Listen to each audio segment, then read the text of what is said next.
मैंने देख लिया है कल का एपिसोड, तो चलिए बात करते हैं कैसा था कल का एपिसोड। कल के एपिसोड में जहां शुरू में प्रेस कॉन्फ्रेंस दिखाई गई थी वो थोड़ी देर की दिखाई गई थी, जिसमें एंड में फरहाना के ऊपर बेसिकली जो गंदी जबान है उसके ऊपर भी बोला गया था, और जिसमें कि सब लोग यही कह रहे थे। जो गौरव ने वो जो क्वेश्चन आया था उसमें उसने एक कार्ड खेलने की कोशिश की थी, सिंपैथी कार्ड।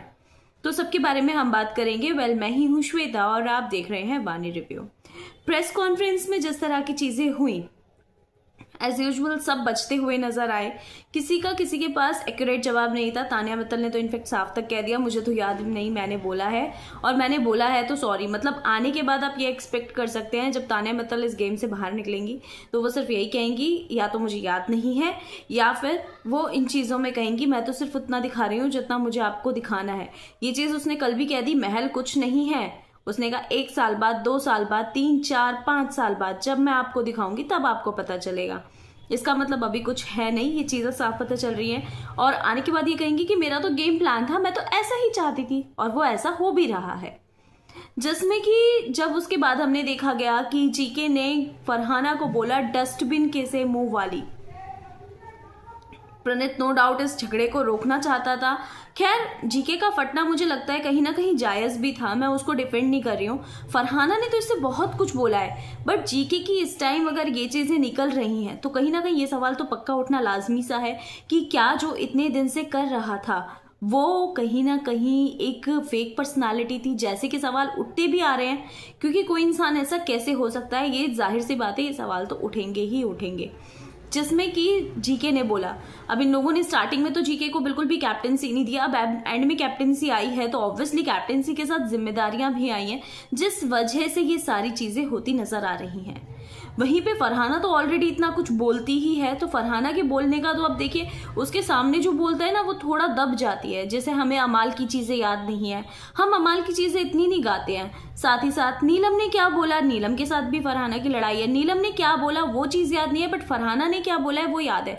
तो मैं ये कहूंगी कि पूरे सीजन में फरहाना को बहुत अच्छे से यूज किया है। And to be very frank, Farhana को ट्रॉफी तो नहीं मिलने वाली, बट हाँ सीजन में फरहाना को बहुत अच्छे से यूज हुआ है, क्योंकि ऐसे लोग तो आते ही रहेंगे। जिसमें कि ये चीज़ कल सवाल में भी उठी है कि ये सीज़न जीके के नाम से जाना जाएगा या नहीं। नो डाउट मुझे नहीं लगता ये सीज़न जीके, अमाल, प्रणीत किसी के भी नाम से जाना जाएगा। ये सीज़न अगर जाना जाएगा तो घर की लेडीज़ के नाम से, जैसे कि फरहाना, तान्या, कुनिका, मालती, इन सब के नाम से जाना जाएगा। इनफैक्ट मालती ने भी ऐसा कुछ नहीं किया, बट हाँ फरहाना, तान्या, कुनिका इन्होंने बहुत ज़्यादा कंट्रीब्यूशन दिया है। जिसमें कि तान्या का जो कंटेंट था भैया वो तो बिल्कुल एपिक लेवल पे था। जो उसकी बातें थी वो अपर टॉप, मतलब ऐसा बंदा मुझे नहीं लगता बिग बॉस के अभी तक के सीजन में कोई आया था। ये पहली ऐसी बंदी थी जिसने बिग बॉस में आके सब लोगों को हिला दिया और इस तरह की बातें कर दी बिल्कुल, और लोग बिल्कुल मजबूर हो गए उसके घर पे जाने के लिए, उसके घर को जाके सर्च करने के लिए कि भाई वाकई में ही ऐसा है क्या। तो मतलब ये सारी चीजें हैं, और ये तान्या बिल्कुल आने के बाद यही कहेगी ये तो मेरा गेम प्लान था, और उसे सुर्खियां बटोरनी थी, उसने बटोर ली। वही कल के सवाल में मुझे एक सवाल बहुत अच्छा याद है, जिसमें वो कहती है मैं तो प्रमोट कर रही हूँ उन लोगों को जो लोग ये साड़ियाँ बनाते हैं, मैं उन लोगों को प्रमोट कर रही हूँ। टू बी वेरी फ्रैंक, उन्होंने कभी भी किसी को प्रमोट नहीं किया है, स्पेशली इंडिया की चीज़ों के लिए। उन्होंने इंडिया में कभी किसी चीज़ के लिए प्रमोट नहीं किया कि इंडिया में ऐसा अच्छा है, या इंडिया में अगर मैंने ये साड़ी पहनी है उसे दिखा के बिग बॉस के आप कैमरा से इतनी बातें करते हो, नैरेटिव सेट कर रहे हो सबके अगेंस्ट। कभी कोई साड़ी, कभी कोई कपड़ा दिखा के बोला है ये मैंने लखनऊ से खरीदा है, देखिए लखनवी कढ़ाई इसमें कितनी अच्छी है।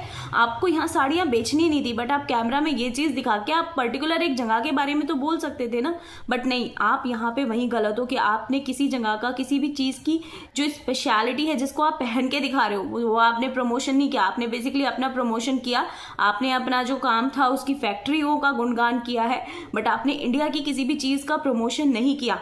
आपने इंडिया में ये जो इस शो पे प्रमोशन हुआ है बकलावा का हुआ है, और इनफैक्ट कल ही के एपिसोड में प्रेस कॉन्फ्रेंस के बाद आप तुर्की के जो हेयर ट्रांसप्लांट है उसके बारे में बात करी हो कि वहां पे तो बेस्ट है, जिसमें मालती कहती है इंडिया में भी बहुत जगह होता है, आजकल मशीन्स भी हैं, बट नहीं तुम्हें तो तुर्की का बेस्ट लग रहा है। तो मतलब इससे पता चलता है तुम्हें कोरिया जाना है फॉर द ब्यूटी प्रोडक्ट्स। तो मतलब इससे पता चल रहा है कि आप इंडिया में किसी चीज को फोकस नहीं कर रहे हैं, आप इंडिया में किसी चीज को प्रमोट भी नहीं कर रहे हैं। तो इस तरह की चीजों को कहना छोड़ दो। ये जो स्पिरिचुअल इन्फ्लुएंसर का जो झंडा उठा के चल रहे हो वो बहुत ही ज्यादा गलत है। और स्पेशली ऐसा कहना, मीडिया कोई बेवकूफ नहीं है कि उन्हें ये ना पता चले। उन्होंने अगर आपको सामने से बोला नहीं है तो हमें सब पता है कि आप क्या कर रही हैं। आपने शो में एक दिन भी किसी के भी साड़ियों का, किसी के भी प्रमोशन नहीं किया है। आपने सिर्फ और सिर्फ खुद का प्रमोशन किया है, खुद की जो बकलावा, दुबई और इन सब चीजों का प्रमोशन किया है। और कल तो शो में कोरियन ब्यूटी प्रोडक्ट्स का और टर्की हेयर ट्रांसप्लांट का भी हुआ है। तो इससे पता चलता है कि कितनी फेक पर्सनालिटी तान्या मित्तल है, और वहीं साथ में नैरेटिव सेट करती आ रही हैं। अब देखिए, इनका बहुत सीधा सा है, जीके के अगेंस्ट फरहाना, मालती और तान्या, ये तीनों एक नैरेटिव सेट कर रहे हैं कि जीके ने किया क्या है। जीके कुछ नहीं कर रहा है, जीके की पर्सनालिटी अब निकल कर आ रही है। मैं मानती हूँ उसने ऐसा कभी चीज पहले नहीं बोली कि डस्टबिन कैसे मुंह वाली, वो उसने अब बोली है। और बंदे के सामने से निकले क्यों ना, अगर वो एक अकेला इंसान घर में काम कर रहा है, वो ड्यूटी कर रहा है, मालती घर में ड्यूटी नहीं कर रही है, तान्या घर में ड्यूटी नहीं कर रही है, इनफैक्ट फरहाना भी नहीं कर रही है, तो आप कैसे किसी से एक्सपेक्ट कर सकते हो कि वो तुम्हें गर्म खाना बना के दे?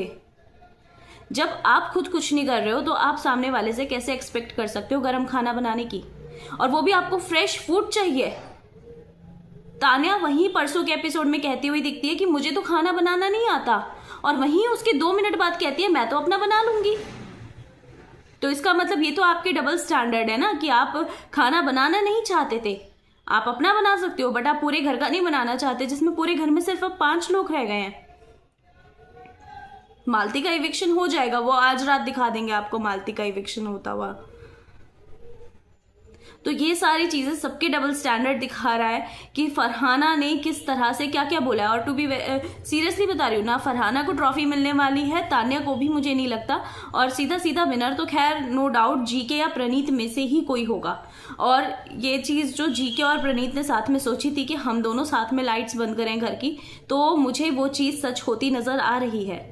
फरहाना तो ऑब्वियसली कहीं से कहीं तक भी स्टैंड नहीं करती है। उसने जिस तरह की चीजें यूज करी हैं, इस शो में बहुत सारे ऐसे लोग आए हैं, तो ये जो चीजें हुई हैं, और ऐसा नहीं है गौरव जैसे लोग नहीं आए, गौरव जैसे लोग भी आए हैं सीजन में।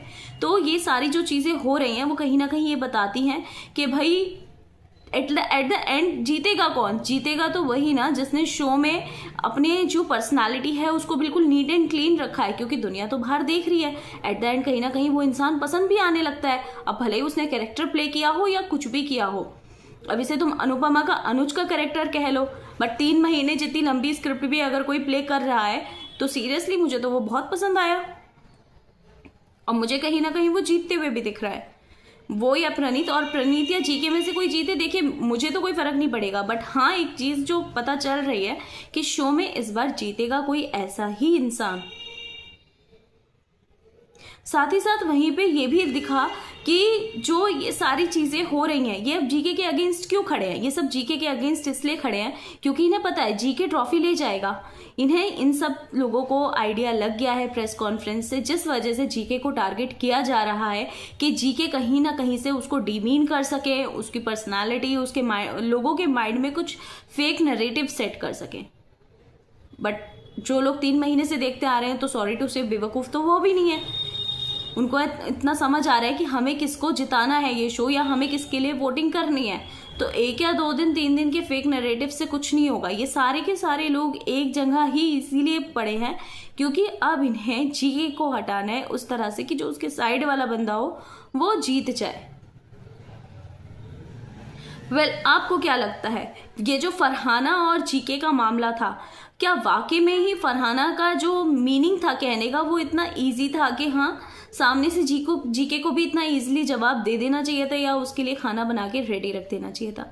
ऐसा नहीं है। घर में कल झगड़ा मालती और जीके का भी हुआ है, बट वो दिखाया क्यों नहीं गया शो में?